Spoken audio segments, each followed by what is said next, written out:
we'll just give it another minute or two because it's not quite 3 o'clock yet. And we'll start right on time.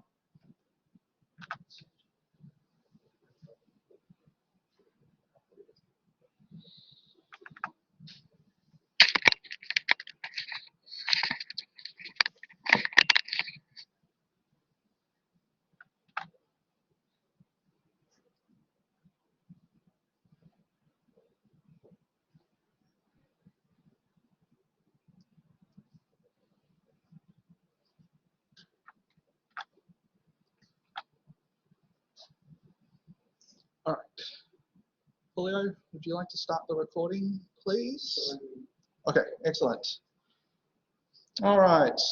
So welcome everybody to the University of Canberra and to this School of Information Technology and Systems Session 1 course advice session. So this session is both in person with people here and also online. So for the people online, as Julio's put in chat, please keep your microphone off just to avoid any feedback.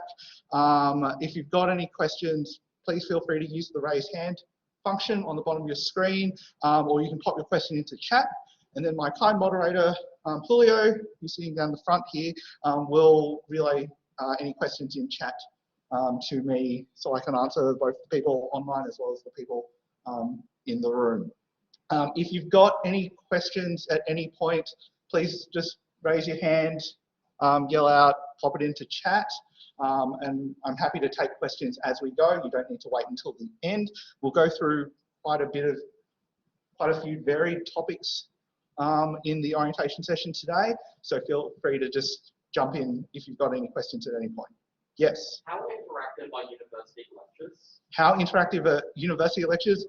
I can only speak to my own. They are about as interactive as this one will be, so jump in with questions at any point. I'm sure Kamudu will relay his own experiences and we can have a chat to Leo afterwards as well. But yeah, interactive. It's not a sit there and take what I throw at you sort of thing. That's not the intent, at least.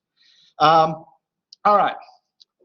So my name is Dr. Luke Wingwa. I'm an assistant professor here and I'm the program director for the Bachelor of Information Technology and Bachelor of Software Engineering degrees. And my colleagues, Mariam and Hamed, are taking the other 2 sessions today for other courses from our schools. So to start off with, I'd like to make an acknowledgement of country, but I will pass, if the slides work, and play this video from our Executive Dean, Professor Janine Deacon, who will introduce us today.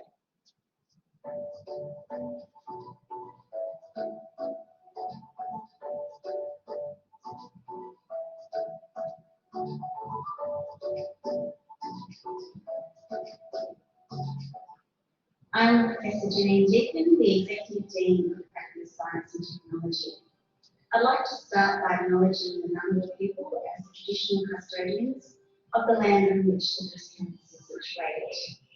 I acknowledge and respect their continuing culture and the contribution they make to Canberra as a destination.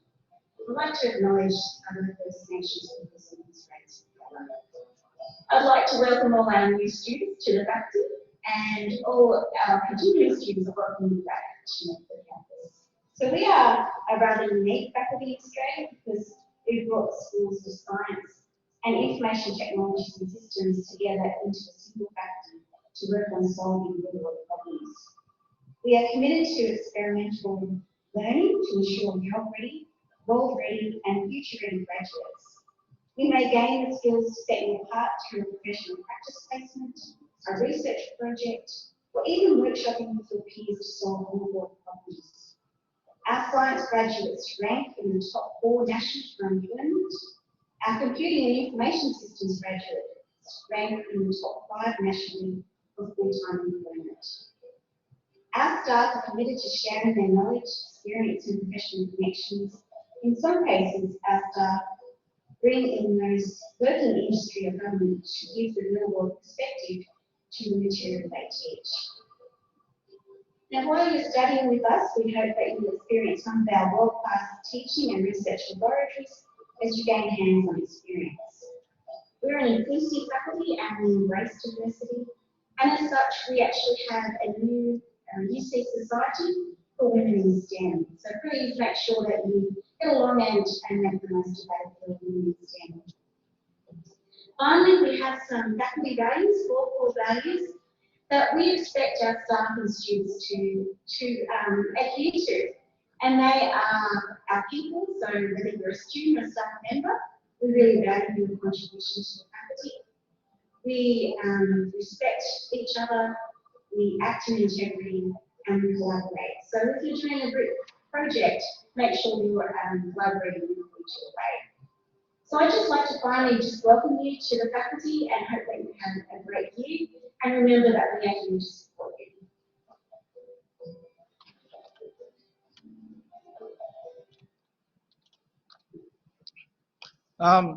So just to start off, so this session covers 2 courses, the Bachelor of Information Technology and the Bachelor of Software Engineering. Also, there's the double degree of Bachelor of Software Engineering / Bachelor of Business Informatics. I'll also talk about that one today. Is anyone here not in either of those 3 courses? No? Okay, we're all in the right place. Excellent. So I'd like to introduce our head of school, Associate Professor Mudu Munisingi, to say a few words. Thank you.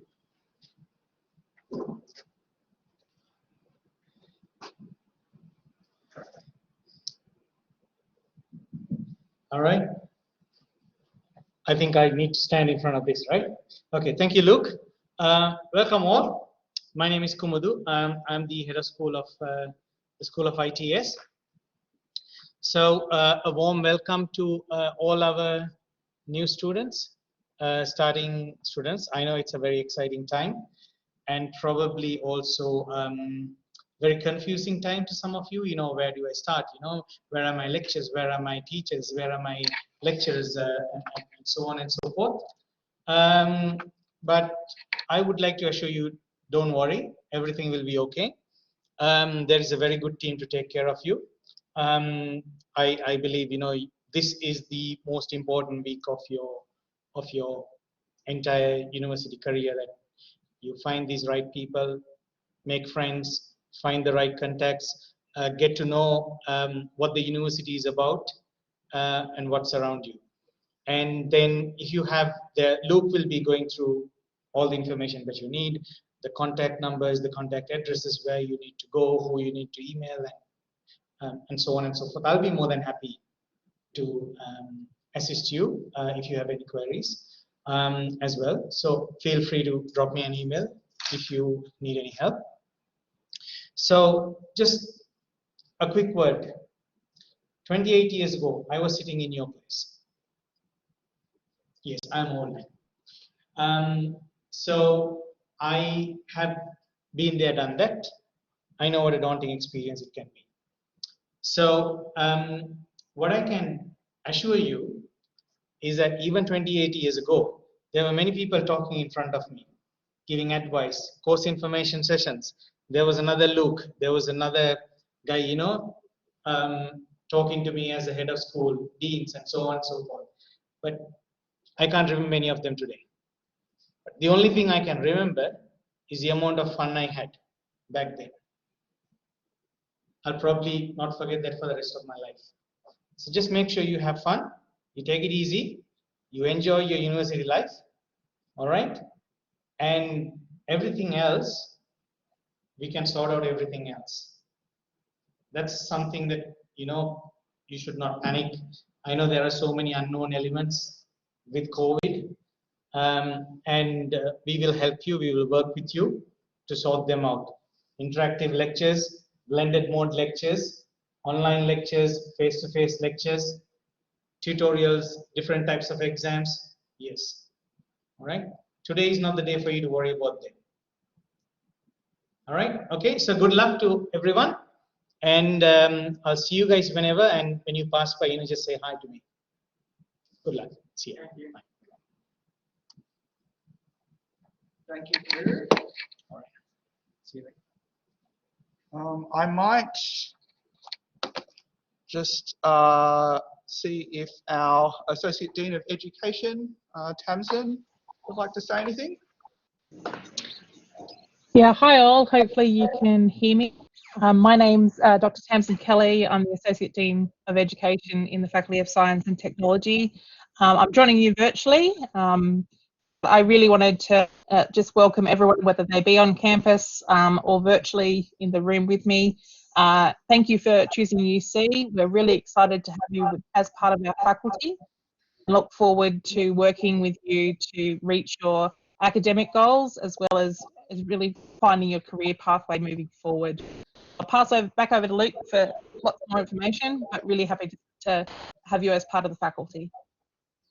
Thank you, Tamsin. And I'll just go back to sharing my screen.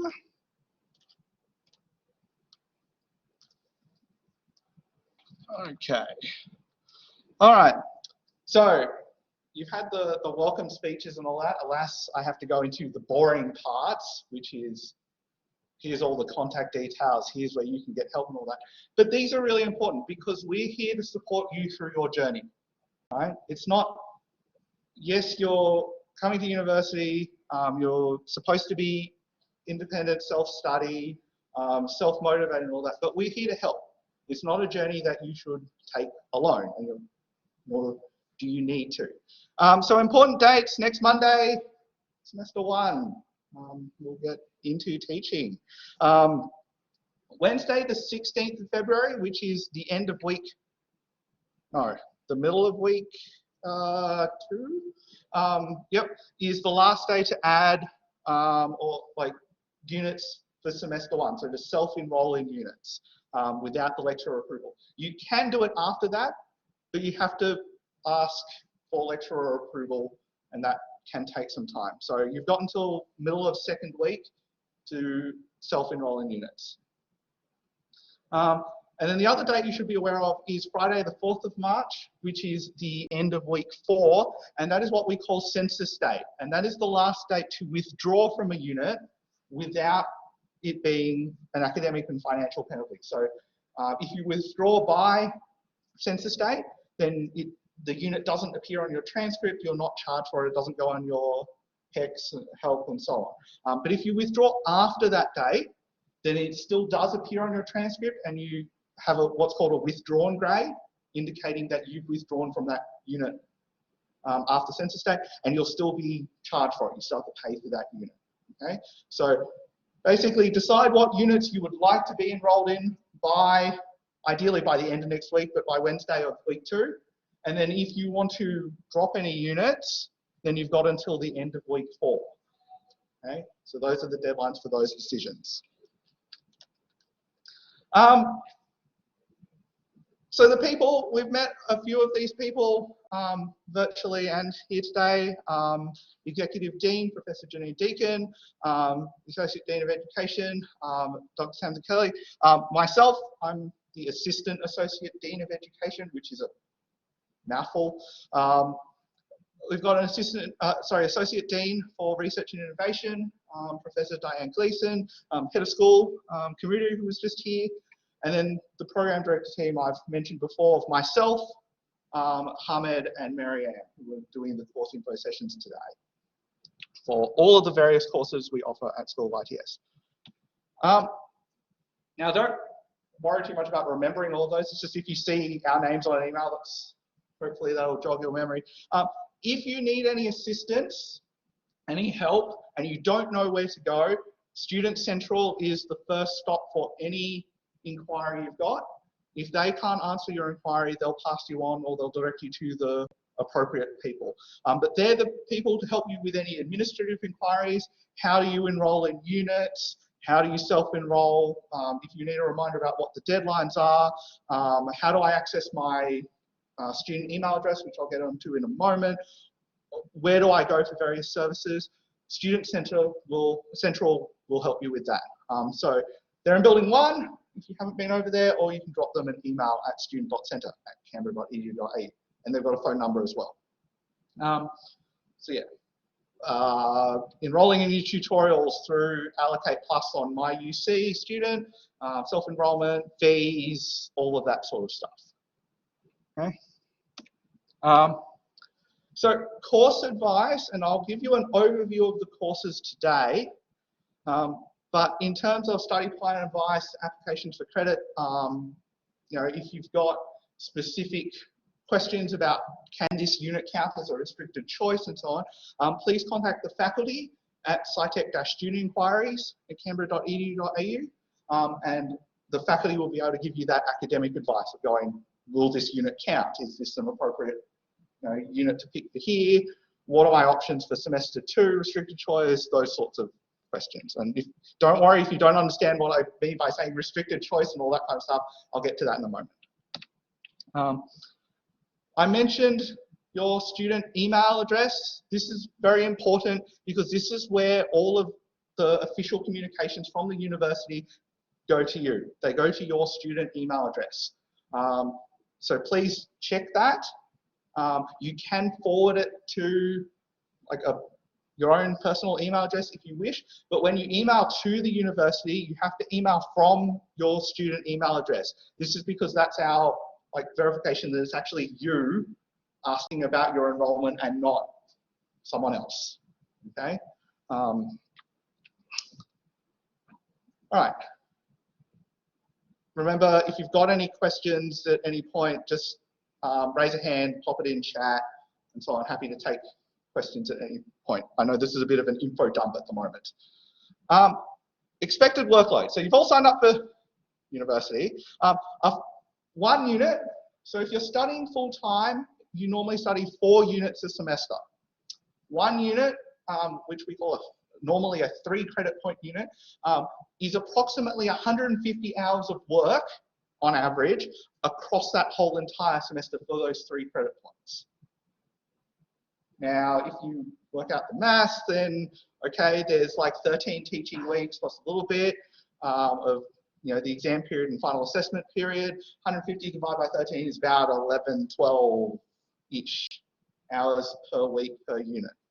All right, that includes your contact hours, so 3 or 4 contact hours per week, depending on the unit.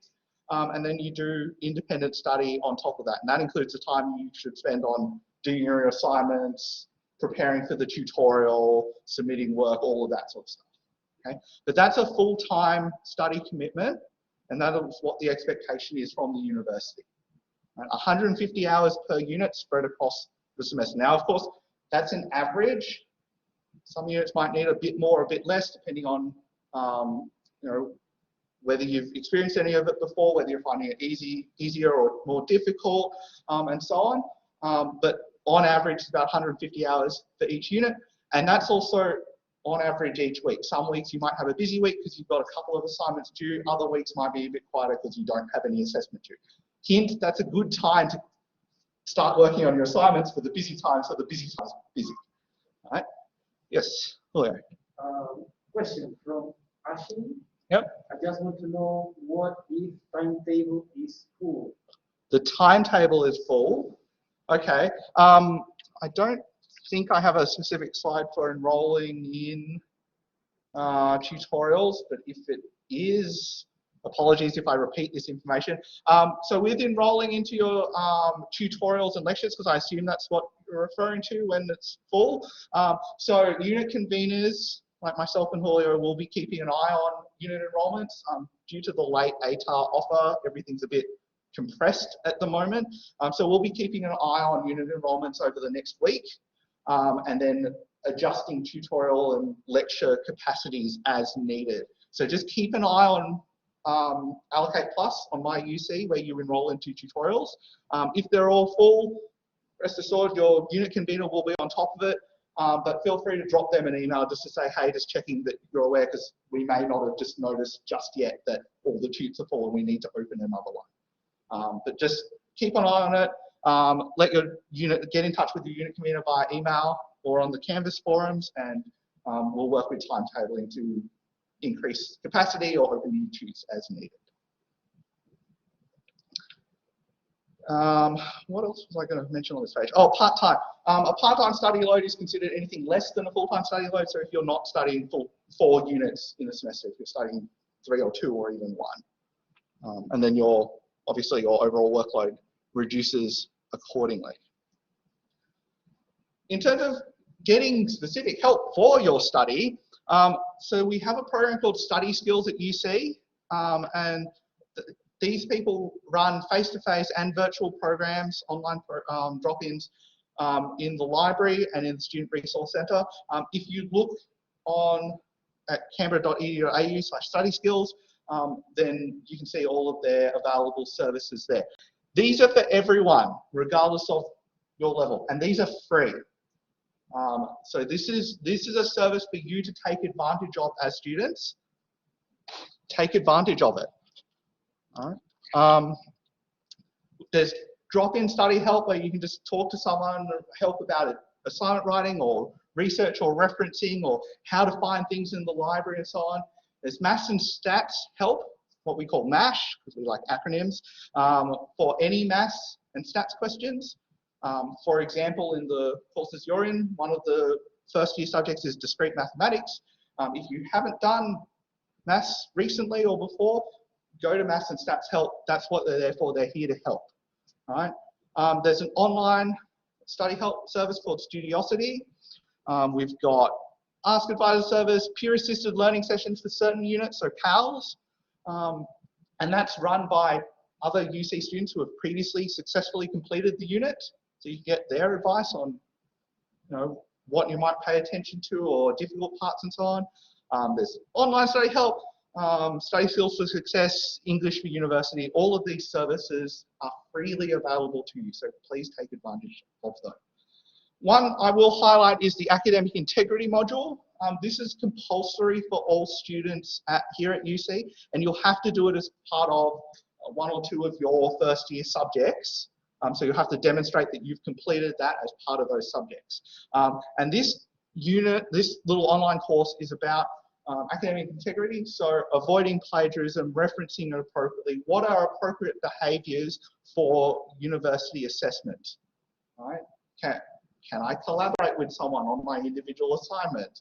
What counts as, plagiarism versus just talking about it? Those sorts of things. Okay? So you'll have to do that in your first year. Other services available, medical and counselling and student wellbeing. Again, these are free. I keep emphasising that, but these are free for students. Unfortunately, as staff, we still have to pay for going to see the doctor. For you, it's free. So if you are unwell, if you do need someone to talk to, or you just want to have someone to unload onto, then please get in touch with medical counselling or student wellbeing. I'll get to assignment extensions later, but this includes, like, if you need a medical certificate for an assignment extension, you can go to medical and counselling. They also do online consultations for those of you attending virtually as well. So again, freely available for UC students. And then there's lots of help available. Careers UC. You're all starting out your journey, but I'm assuming that most of you are doing this journey because you would like to get a job at the end of it. Careers UC will help you on that path. And the other thing that's of interest is that they can also help, they also advertise internships and placements for your later years of study. So if you're thinking about doing a cadetship internship or placement in your 2nd or 3rd year, right, you can go and have a look online with their site. They'll have a list of what's available now, and you can have a chat with them about what are the available options and how might you best set yourself up for one of those opportunities later in your degree. There's the Ngunnawal Centre for Aboriginal and Torres Strait Islander students, specific support for them. Inclusion and engagement. This is specific support for students with a disability or ongoing health conditions, including mental health conditions. So if you fall into those categories, please contact Inclusion and Engagement. International Students Support Service, student advocacy if you feel like you need representation, and also the food pantry as well. And we also have the UC Student Mentor Program, and this is students supporting students. So this is previous, like, you or current UC students who have previously gone through first year, mentoring first year students such as yourselves as role models, university guides, peer support, and so on. So if you would like to be mentored by a current later year UC student, you can get in touch with the UC Thrive team via that email address. And then we have student societies. There's several here. I'm just going to list out a few. The UC Information Technology Students Association, or UC ITSA, as they like to call themselves. UC Canberra, University of Canberra Student Developer Organisation, or SUDO, for people who have played with Linux before. That's a nerd joke. UC Engineering Society, and the aforementioned UC Supporting Women in STEM Society. These are great opportunities to get involved, meet some of your peers, talk to like-minded people about anything, really. Interests, and also commiserate about, fingers crossed you won't actually do this, but commiserate about terrible lecturers and so on. But hopefully you won't have to do that. Okay. Wow, Luke, you've just gone through so much, I can't remember it, my brain is exploding. Don't worry, we like putting everything online as well, so you don't have to remember all of this. There is the School of Information Technology and Systems Canvas site. So fingers crossed you all have access to Canvas. I see some nods. If not, once you get your student ID login, you'll be able to log in and access Canvas. So Canvas is our learning management system where we put all of our course materials and so on, and we have a School of Information Technology and Systems Canvas site, which I'll show you shortly. But that's basically our one-stop shop for all of the School of ITS specific stuff, including like default study plans, announcements, FAQs, all the links to all the help things and all that. So what I'll do is I'll just stop sharing for a moment because I've got to switch to sharing my browser, and I'll just give me a moment, share my screen instead. Apologies for the incoming Inception. Maybe. There we go. All right, so I'll just go to the School of Information Technology and Systems Canvas site. Oh, it's opened in Internet Explorer. Let's not do that. That's a silly place. Okay. So this is Canvas. This is my view as a teacher. And there's a School of Information Technology and Systems. You can't see the rest of it. Canvas site, which has Artie the robot as its image. And so this is where you can find announcements and so on, and then where to get advice, meet the program directors, you're meeting one of them now, FAQs, study plans, internships, O-Week resources, study skills, updates on unit offerings, and student society. So all of that is here. What I'll draw your attention to, this being the orientation session, is the study plans link. And this shows, provides you with access to all of the default study patterns for all of our courses.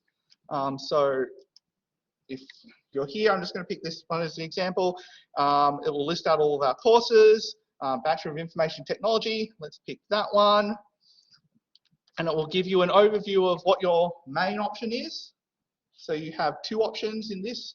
For the restricted choice component, you can have option 1, choose one of the 4 specialist majors. This also clearly applies to software engineering students.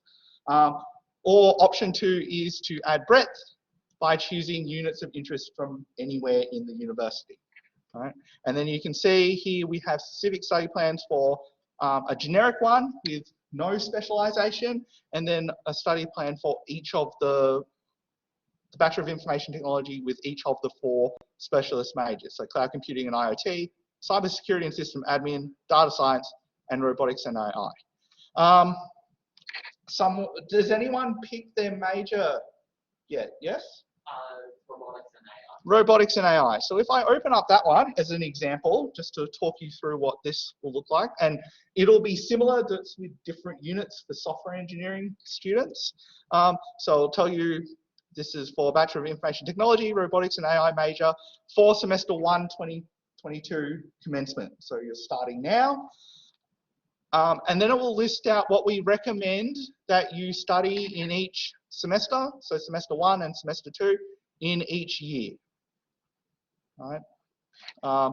Labeling which ones are, so our degrees are made, or the Bachelor of Information Technology and the Bachelor of Software Engineering are made up of 3 components. These do not correspond to years. We have a core major, which is like the foundations that, and all the knowledge and skills that anyone in IT should know. And that core major is common across the Bachelor of Information Technology, the Bachelor of Software Engineering, and the Bachelor of Business Informatics. Then there's a specialist major in this case, Information Technology, which is dedicated towards the things that are for the Bachelor of Information Technology. There's a different specialist major for the Bachelor of Software Engineering called, surprisingly enough, the specialist major in Software Engineering, which focuses on those software engineering aspects. And there's a different one for the Bachelor of Business Informatics as well. So core major, common across all undergraduate degrees. Specialist major for your specific ITS degree. And then you have the aforementioned either one of the 4 in-depth specialist majors or a breadth component for the last third. Now note that, as I mentioned before, does not correspond to years. You don't do all of the core major stuff and then do all of the specialist major stuff and so on. That's just the way we organize into what you need to do. And then in terms of what order you need to do them in, or what order you can do them or should do them in, that's what the default study plans are for.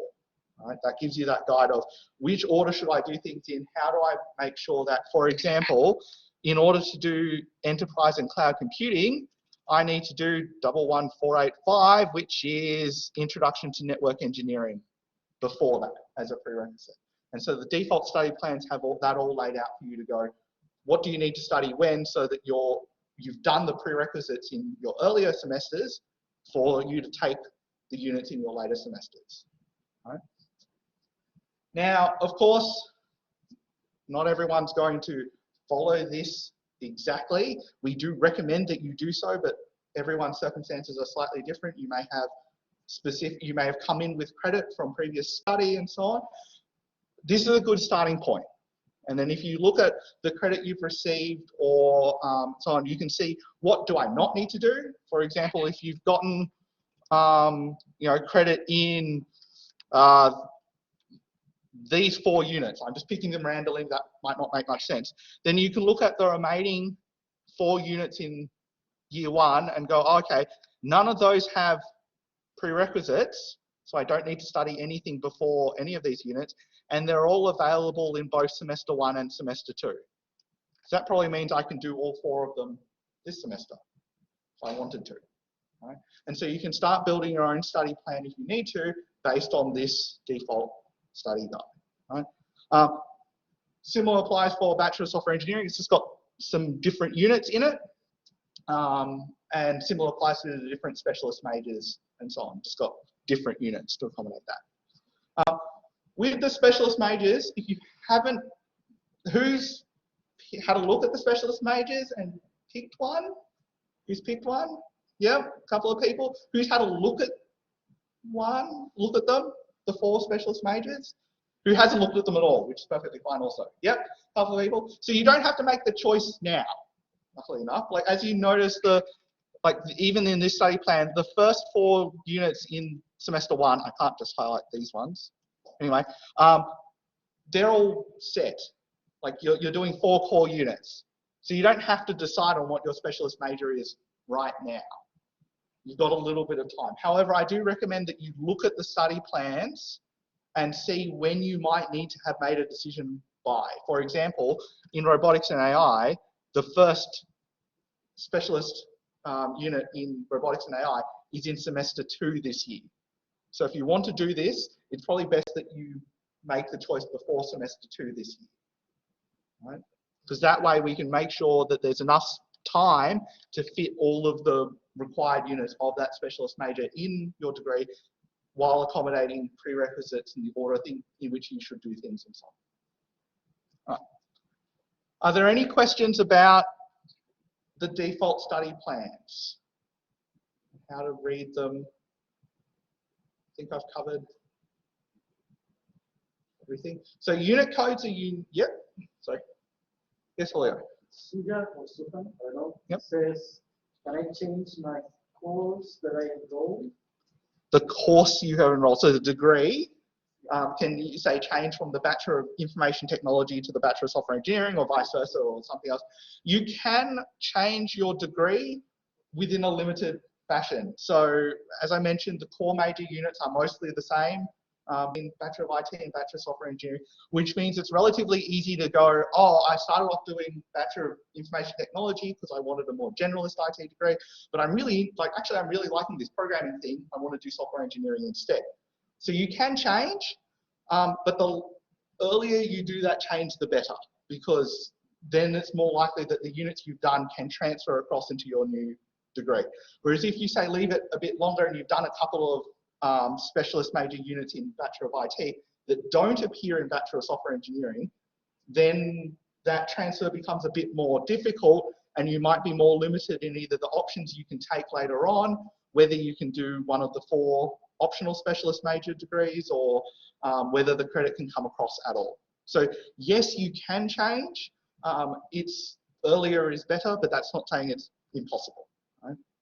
Often people change from one to the other within the first year of study without any issues.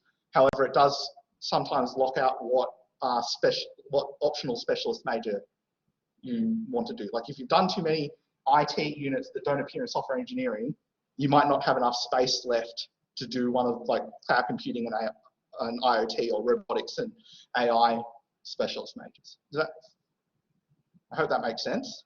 But you can change, just earlier is better. Things I haven't covered up here. Unit codes are unique for each unit. So that unit name, just name. The level of the unit refers roughly to kind of year in which it appears, but not always. As you spot here, there are some level 3 units that appear in year 2 and some level 2 units that appear in year 3. It's sort of a guideline of saying level 1 units are kind of introductory and foundational, level 2 units are kind of intermediate, and then level 3 units are advanced and all that. So that's a general guide. Yep. As far as asking if can change the intake. So it's coming in February. Yep. And what's coming in June. Oh, yep. If you want to commence your degree in semester 2 in August, rather than commencing it now in February. So if you'd like to change when you're commencing your degree, talk to Student Centre and Admissions, because Admissions handles all of that kind of stuff. You can defer your intake, but that all happens before you get to the faculty and enrolled in the course. So, yep. Yep. Is it the national student? It's the same thing. Talk to the Student Centre and see if you can defer your acceptance and when you commence. You can defer. As an academic, we talk to you after you've already come in and decided to start. So that's admissions. Okay. So I talked to you about the overall study plan, how to read the study plan units. So you may be wondering, hang on, okay, I've got this study plan or I've come up with my own. What's in each of these units? Well, that's the next bit, and I'll just go back to the slides. So there's an online digital handbook, and I'm just going to go through the actual UC website. So if you go to the UC website, canberra.edu.au, and you go down to, where is it? Explore our courses, and you put in, I'm going to go Bachelor of Software Engineering this time, because we've talked enough, we've talked about IT already. So you can put in your course, and you can go, okay, Bachelor of Software Engineering, and it will come up with your course, or the double degree in this case, or other related degrees. And this is what's called the digital handbook. So this is kind of the more, I hesitate to say more official, but this is the online version of the study plan. But this tells you, gives you a bit about this course, blah, blah, blah, different career opportunities, so on and so forth. Admissions requirements, which you're already admitted, so that's okay. But the interesting bit is the course requirements. So this course requirements section, and I'll just go expand all. So this is where you can see, just like in the study plan I showed you, there's the core major, the specialist major in software engineering, and then your different options. I'll just close that for now. And then this lists each of the units that's in that major. And then, sorry, Julio, I'm going to pick your unit as the example, Introduction to Information Technology, which is taken by Julio here. So you can click on that unit and go to the unit information page. And so, okay, it gives you which delivery mode it's in, so on. And this is where you can find a brief description about the unit. This unit provides an introduction and overview to computer systems, information technology, and software technology from a technological point of view, blah, blah, blah, blah, blah. The learning outcomes for the unit, graduate attributes, any prerequisites, co-requisites, incompatible units, etc.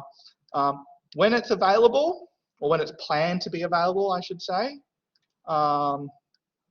you can have a search for the unit timetable, an overview of any resources, so textbook, etc., assessment requirements, a brief summary of like how that 150 hours I mentioned earlier is split up in that unit, and then other bits and pieces. It also provides a link to the unit outline, which is kind of like a very condensed contract between the university and you, saying if you take this unit, this is what you should expect. So if I click on and note that this unit is available in both on-campus and online modes of delivery for this semester, but if I click on the on-campus one and log in, so you have to log in with your student ID to see the unit outline, and this gives you the same information I've just shown you, but also things like general timetable or a topic list about what to expect, what you should expect to be covered in each week as weeks go on, and also a bit more information about the assessment items. So you can see there are 6 assignments, but each of them is pretty small, and they cover, like, this is an online test covering these aspects, for example. So you can have a look at that for each of your units, and you can have a look at that, both the site and the unit outlines, or at least previous unit outlines for units that are coming up in your degrees as well. If you're like, oh, I wonder what this unit is in semester 2, or this elective unit, or maybe I want, like, this unit sounds interesting, I'm not sure what it's actually about, you can have a look online in the Digital Student Handbook to have a look at those details. I think that's it. Let me go back to my slides. That is it. So what I'll do is I've lost my thing. I'll just stop there. All right. So yeah, I think that's it from me for the form bit. Are there any questions? I've just done what I didn't want to do and dumped a whole bunch of information on there, but I'm happy to take questions. And yeah. So yes. When do we need to get our textbooks by? When do you need to get your textbook by? It depends on the unit. So required textbooks, so there's sort of 2 levels of textbooks. There's required and recommended. Required textbooks are usually used when you actually need to refer to the textbook for tutorial exercises or specific case studies, or basically that the information in the textbook is needed to actually do your study. You can get borrow required textbooks on short-term loan from the library. They're all available. But yeah, when you should get them by? As soon as possible. I mean, I would say, wait until the end of next week, see how the intro, because the unit convener normally goes through what they expect of students in that first lecture next week, and that will give you a bit more clarity about whether you think you need to buy the textbook, or whether you think you can see if you can cope with just borrowing it from the library on occasion, or so on.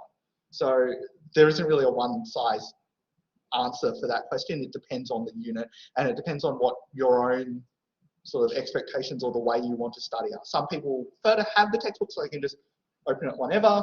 Other people will just be like, no, I can just go to the library, or if I need it, sort of thing.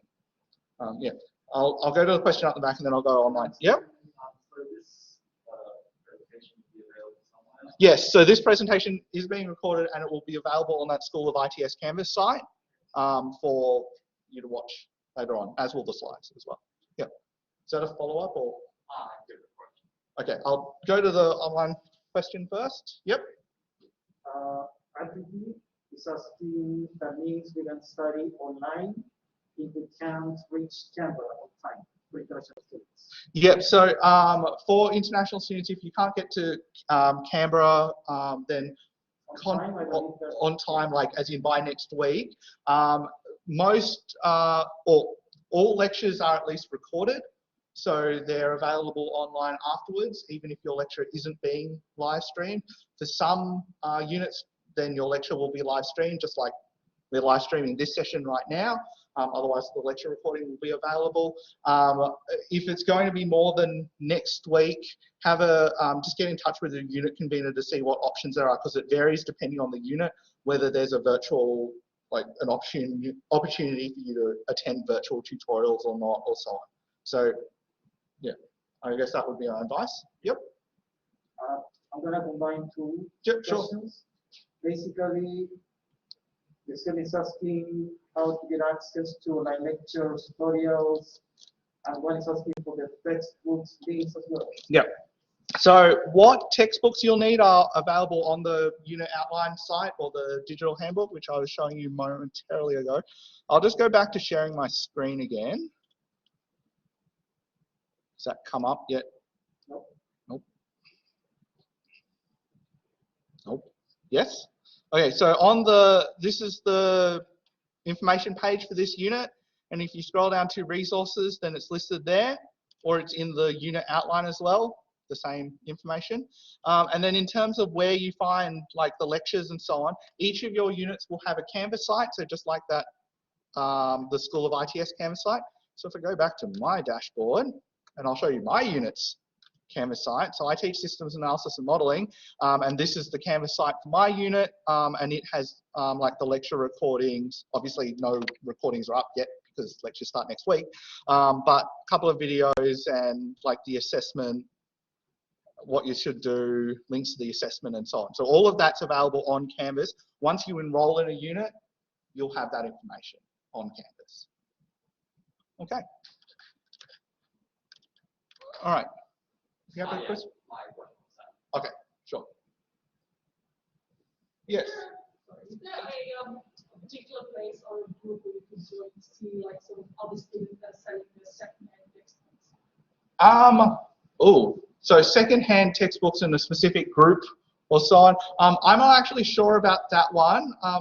My suggestion would be see if the student societies are organising something like that, because they often do student stuff like that. I don't think there's a dedicated like second-hand bookshop or anything on campus. But I think get in touch with the student societies. If they're not doing that, I would that's a really good idea, and I think they should be doing that. So yeah. Up the back. Sorry, how do you choose a specific major? So there's firstly, you can just do the units and all that, but you should elect to do a particular major online through MyUC. So when you, I believe it's in the same spot where you enroll in units and so on, there's a elect a major, and you can pick one of the optional specialist majors or a breadth major from elsewhere in the university there to say, I'm aiming towards this major. All right, and it's a good idea to do that, because then we know that you're aiming towards that. And then if the SciTech education team or student centre look at your record, they can see, oh yeah, are you intending to do this major? Yep. Trying to make sure that still works. Yep. Okay.